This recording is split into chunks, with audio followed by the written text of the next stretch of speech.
carry forward, which has been taken through into the reforecast. I think the point goes both ways on this. I guess the point I'm coming to is at the end of the day, the 170,000 I think is actually a good result, negative. I think it's a very good result actually. But I also believe the elected side needs a pretty heavy signal far earlier that some of the budgets are overriding against what we expect, and there are some in there where the actuals have overridden the actual budget, and I think internally that, or no, actually at elected level, I think that needs to be addressed by the incoming council, because sometimes you do need more resources. I don't deny that, but I never quite, we've actually got accumulated deficits going on now for a number of years. Some of them were budgeted, and some of them, like this one, was forecast not to be the case, but it still ended up the case. So I mean, you can't endlessly do that, even though I think 170,000 negative is, I'd certainly support you on that. I think it's a great position to be in, a very good position given all other things. But it's actually a technical thing I think we've got to tidy up. Right, no other questions on that matter? You wish to keep going? No, what I did want to point out, Mr Chairman, is that the 170, a lot of the unfavourable variances are one-off. They're not going to be repeated next year, which I think is helpful. And taking up Councillor Douglas's point, because we certainly don't want these to carry on into next year if we can move them. So, on page 3, under groups of activities, I go through. I've pulled out there some of the major areas that we weren't outlined in the reforecast. Okay, so I'm indicating here to you what's happened between the reforecast and today, and a number of those areas here, that have come up, which we weren't aware of 3 or 4 months ago, are one-offs, which is good, I think, from our council's perspective. Following up Councillor Douglas's point, I mean, if we take it from the top, the council's and under strategic planning, council's decision to accelerate the plan change 6 resulted in a large additional amount of technical investigations required for the Tukituki. Now we know that, and it's a one-off, and it's not going to be repeated. At that time, we were still negotiating for external income from the Irrigation Acceleration Fund. I'm now aware towards June, July that the funding that we spent on that wasn't all covered in that area. So that's a one-off. It's not going to be repeated next year. The next one, land and drains, engineering expertise required by Gisborne and Hastings, etc. That's extra income. Well done, Mike, and it'll be repeated next year, no doubt. So that's extra money. Regional resources, water science charges, and Ian might add to this, but from what I understand, the water science charges, which we put out as Section 36 charges, because of the huge amount of additional science work spent in the Tukituki catchment, to put all that additional work on that zone and charge it out would have been inequitable. So Ian and his team made that decision, and it's a good decision. It's a one-off. It won't happen next year again, because we won't have a big bump like all the work we put in Tukituki. So we come off with an unfavourable of Section 36 water science charges that we thought were going to be able to bill out, but we haven't been able to just that one year. So they're absorbed by the general rate? The next one is regulation. That's revenue in the compliance monitoring area.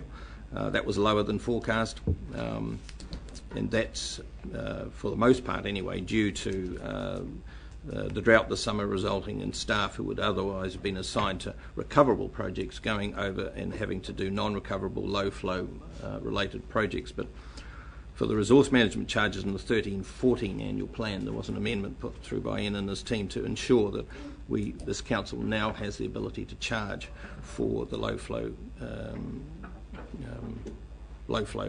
monitoring work. So part of that unfavourable variance is already picked up by way of a change to the resource management charges in the 13-14 plan. So that's, whilst it's bad news for the old year, it's good news for the new year. Emergency management, there was a favourable variance there. Again, shortage of engineering staff, reduced reduced effort being put into hazard management, which resulted in a favourable variance. That won't continue into next year because those staff will be used for something in the following year. Under cost centres, there's 120,000 unfavourable here, and this is a true one-off. This council makes provision for retirement gratuities for staff. There aren't too many staff affected on this because it's a very old provision, but there is a way of working that provision out, and it was carried in the balance sheet at 260,000. Mr. Collins, when he re-looked at that, he believed, and rightly so, that it hadn't been correctly done. What is a retirement gratuity? What is the gratuity? Retirement gratuity is a gratuity given to staff when they retire. Redundancy or just a No. thank you present? It's for length of service. Is it in their contract, or is it just someone says you're good? It's in their contracts, but it's Contract provision. But it's a very old provision. It doesn't apply to the majority, by far the majority of staff in the regional council. So it's a contract provision. It is. Yeah. Thank you. Yeah, it's a legal thing. So this has been provided for, but it's been worked out incorrectly in previous years, I believe. So we need to take a one hit at 120,000, which is a bit of a nuisance. But that's another one-off. Okay, so that's good. There's some interest on the. Sorry, when you say it's a one-off. Well, it won't happen again. So you're saying it's topped up to meet the known to what it should have been. It was underprovided for. It was underprovided. Okay. Is there an annual appropriation to that? Or has that got it to the right point now?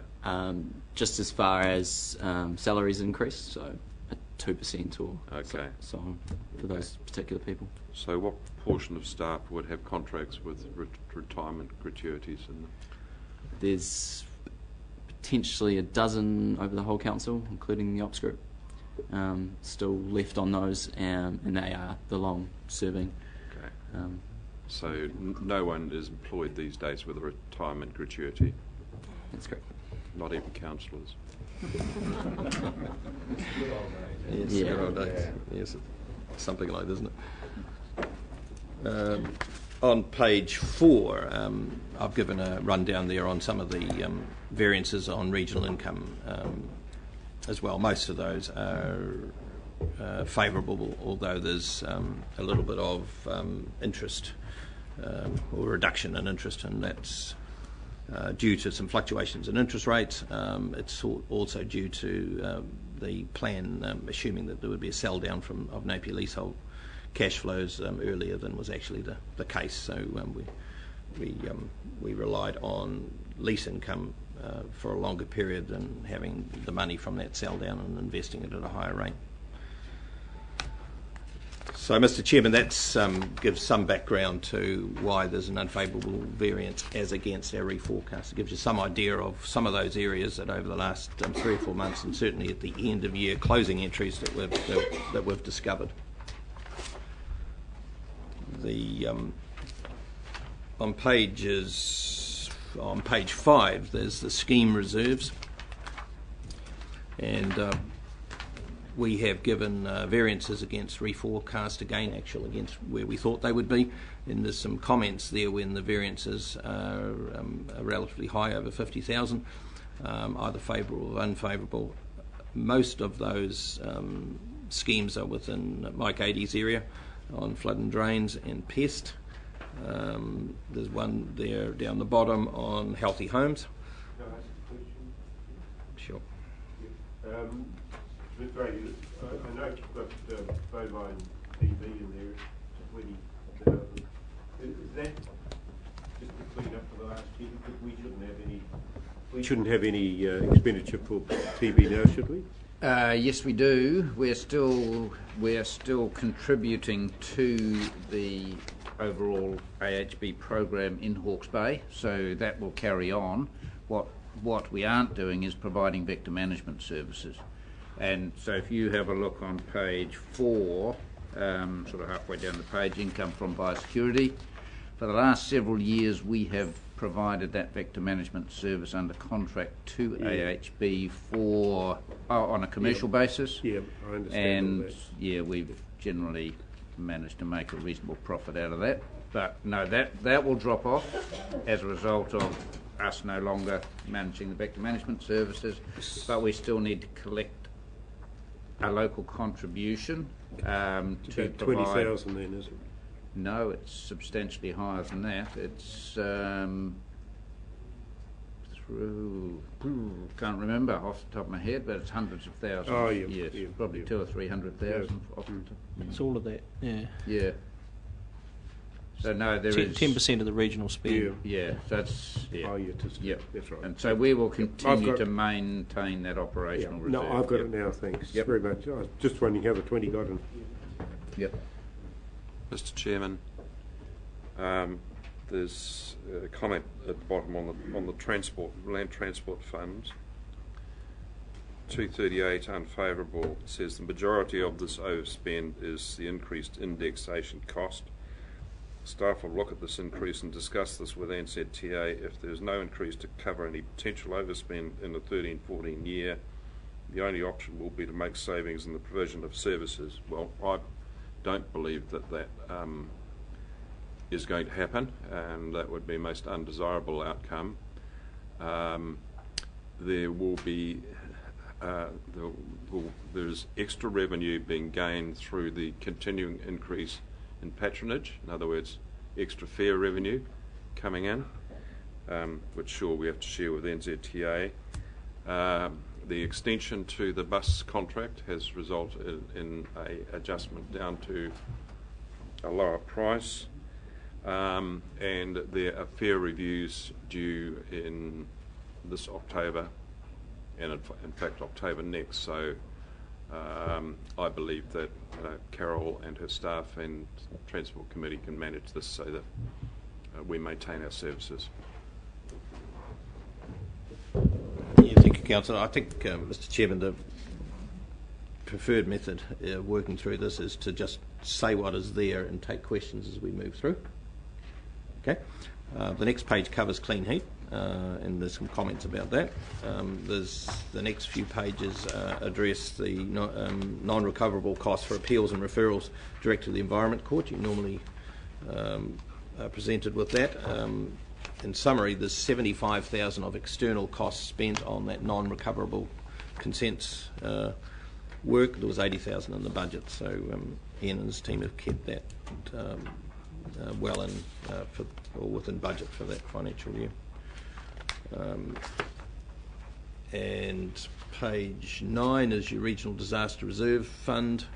3.5 million is the market value of shares and government stock, and there's a 7% return, much better than the previous years because of the strengthening in the New Zealand and to some extent the international stock markets. On page 8, on the shift on public equity, note that part of it is because of the shift of intangible assets to HBRC. So although the parent shows a shift in equity, the group actually it's just a book transfer, isn't it?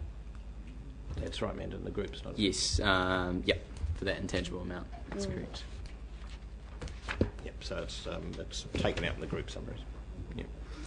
So attachment 1, I mean, Mr. Chairman will take some questions on the financials there. I mean, there is a fair bit of detail there for councillors to look at. They only get this amount of detail about 3 times a year, so that some of those large attachments do give a lot of detail about projects and whatever. Some councillors do study different projects.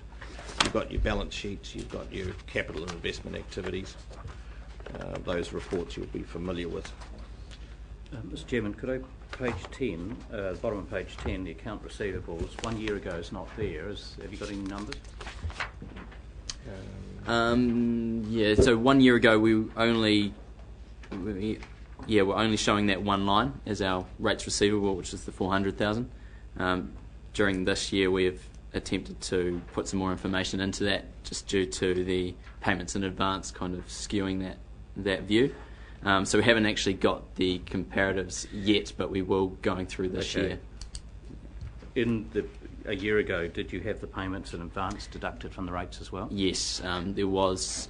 John Keenan was pretty comfortable that the actual receivables amount is very similar to last year, so I think that payments in advance is about the 200,000 potentially. Sorry, I didn't get the number. 200. Yeah, that's a ballpark kind of figure. If it was 200, the rate position's deteriorated. I would have thought it'd be higher. Yeah, actually. Well, sorry, is that the movement for the year potentially? Yeah, Councillor, I hate to defer your comments, but there is a paper on this agenda for collection of rates, which goes through. Well, that's why I was finding it difficult to rationalise what was going on here. Yes. The bottom line, has the position deteriorated, or is it roughly the same? John was pretty keen. He was. He's always keen. I know that. He was. He was confident that they were around about the same levels as previous years.